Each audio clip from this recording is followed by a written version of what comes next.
What if, in an instant, all the air around you just vanished? No oxygen, no nitrogen, no atmosphere at all. Not for an hour or a minute, just for a few seconds. Sounds harmless?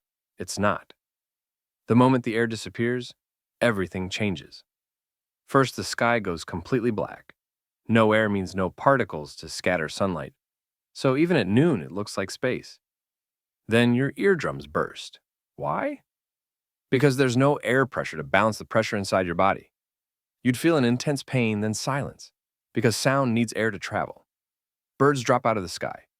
Planes stall and fall. Cars won't run. Fires go out instantly. No oxygen, no flame. You'd start to swell as gases inside your body expand.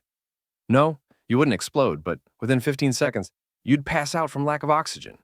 If the air doesn't come back quickly, brain damage and death follows fast. Oceans and lakes begin to boil. Not from heat, but because there's no pressure to keep water in a liquid state. Steam would fill the airless void, then disappear. Buildings made of concrete and metal might collapse. Many structures rely on the outside air pressing in. Without that support, they crumble. Then imagine the air comes back just as fast as it left. You might survive if you were inside a sealed space. But the destruction outside would be massive. Wrecked planes, shattered windows, dead animals, boiling seas. It's a terrifying thought, isn't it?